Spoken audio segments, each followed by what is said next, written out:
1948, a war-torn Japan saw the birth of what is now one of the biggest names, if not the biggest name in motorcycles, in terms of sales that is, Honda motorcycles. Fathered by Soichiro Honda, a mechanic by trade who came out to address the urgent need for an affordable and efficient means of going around, at a time when Japan had no money and no gasoline. Ironically, out of a terrible thing that can happen to humanity, a stupid thing called war, some good came out of it. All over the world, in parts affected by World War II, innovations and products came out. In just 10 years, Mr. Honda had quite the list of races he personally rode in. He not just made bikes, he rode them too. It was after this decade that Honda reached out across the planet to represent Japan, this time not in an act of war, but in an act of trade and development. In 1972, Honda came up with the CR250 Elsinore, or Elsinore. Depends where you're coming from. This was their game changer in the world of motocross during that time. This paved the way for Honda establishing themselves as a brand to reckon with in the world of off-road. I mentioned before in my feature of the CRF 250 Rally that I got to own the CRF 250L and the XR 150L, alongside what is considered the best dirt bike Honda ever produced, the unbreakable XR 400R. To this day, amongst the off-road machines from Honda, that remains my ultimate favorite from them. And now, we have the Honda CRF 150L.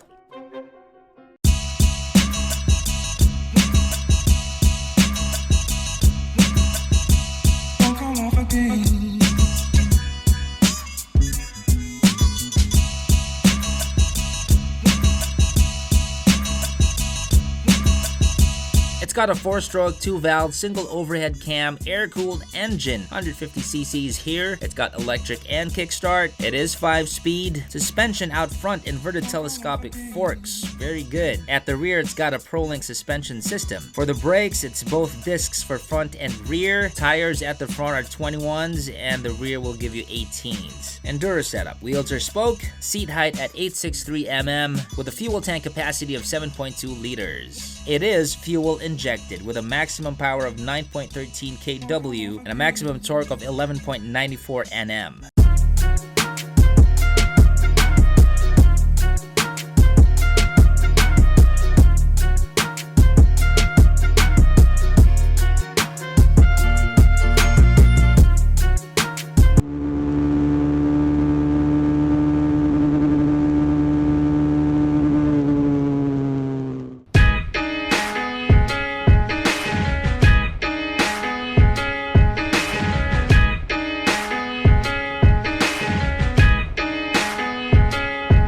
How this looks on me, well, I am 6 feet tall, and you can see why I'd probably go for the CRF 250 series or something bigger, or start regretting why I gave up my XR 400R. On paper, it's a dream off-road machine for its size, and it straddles between road and trail with a lot more emphasis on trail. Its other sibling in the same class, the CRF-R, will have a more aggressive tuning, of course, as that is a non-street legal all-out off-road racer. And here we are, CRF 150L. A lot of people have been asking me to go for this bike and try it out and check it out. Of course, in the Philippines, we have a lot of people who use dirt bikes in the provinces and all of that. Pasensya na at napakadumi.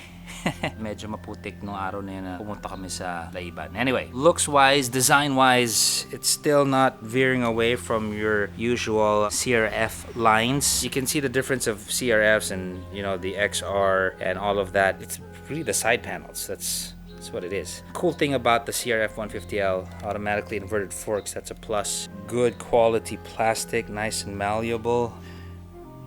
Nice. Tires, knobbies, details, shock guards, pretty standard and pretty good for dirt bikes. Okay rin sa switches, hindi nila tinipid to. Gandang klaseng pula siya. When the light hits it, there's like some white highlights that don't go through the plastic.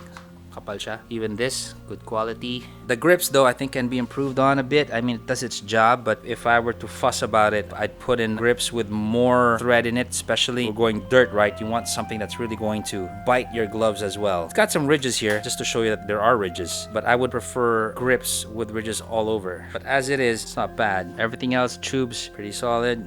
Malleable plastic. Yep, that's good. For the mirrors, I would go for round ones. Yeah, I like the round ones better. Has a classier look for a dirt bike. This styling here is what I feel maybe what the CRF 150L can improve on in terms of trying to catch up to its older brother, the CRF 250L, because this looks like the old CRF 250, not the CRF 250 Adventure, the one that I recently did. So that can be improved on, I think, looks wise. The seat in conjunction with the suspension, this is one of the hardest seats I've ever ridden on. If you're coming from a scooter and you're thinking of upgrading into something like dirt, you're in for a surprise because iba yung comfort ng syempre scooter. Kita mo naman yung kitid niyan. So yung puwet mo medyo mag-overlap. And sa mga iba, masakit to sa puwet. Hahay! Tawa na ng mga bastos. This is a plank. Expect a lot of butt shifting, especially on long rides. The combination of this and the shocks is not the same as the CRF 250L. The CRF 250 yun, grabe. I can ride that all day long. The shocks versus this, mas matindi talaga. It's super nice. I know it's unfair to compare, but within the family, if you're shopping between these two and it's a matter of trying to save up, papaisip ka talaga. Now, again, just like the CRF, the rear shocks, as you can see, this little opening, it is adjustable. Now, there's no way you can adjust it on the fly like here. What you gotta do is you gotta take a day off from work. You gotta take off everything. You gotta take out the rear tire, open up the swing arm, take out your shocks, then adjust it. Going through here, right? Ganyan din yung nangyari sa CRF. It's just the way Honda did it. And maybe Honda can also, in the future, perhaps make the adjustable shocks even more accessible, especially for the hardcore dirt riders who constantly fiddle around with their bikes na, tigas, adjust, lambot naman masyado, adjust. That's gonna make it even more fun for those hardcore. But if you are a casual rider using this for your daily thing and you're set with that, then I guess it shouldn't be an issue. Taking a listen at how this thing sounds, actually, this stock muffler actually has a pretty good tone.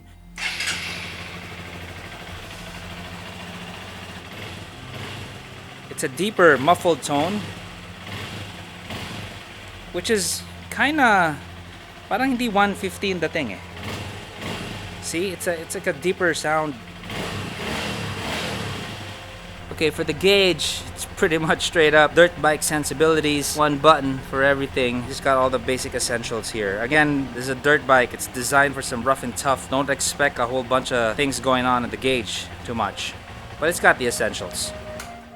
Gas consumption. In ultra walwal mode, we're talking about low gears here, high revving. I got 29.901 kpl. Semi-tipid mode, on the road this time with higher gears, I got 37.403 kpl. Is this a cut above the XR150L? The answer is an absolute yes. While the XR150L will have some off-road capability, it's just not designed to be in the same level of the CRF150L. If there's anything the XR will be good at over the CRF, it'll probably be seat comfort for longer rides or day-to-day commute. That's it. If that is your concern, then the XR150L should be considered in your shopping list.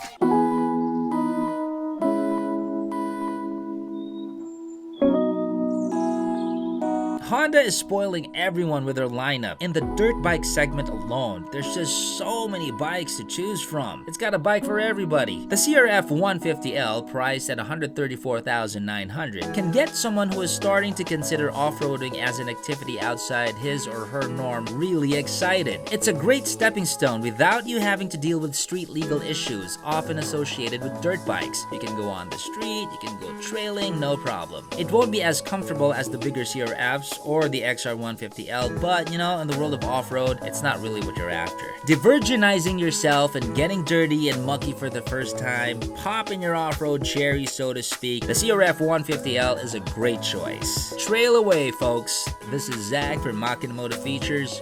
Ciao.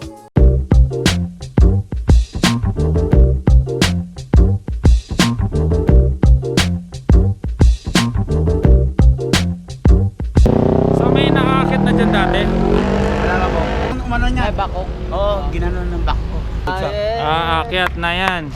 Aakyat na yan. Okay, let's try.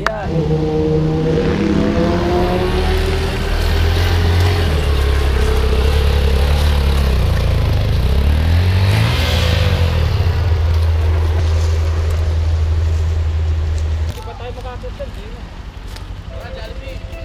Jollibee na tayo. The Makinamoto Show, featuring the Big Bike Expo in Motobuilds Pilipinas 2019, June 15 and 16 at the SMX Convention Center, Manila. See you there.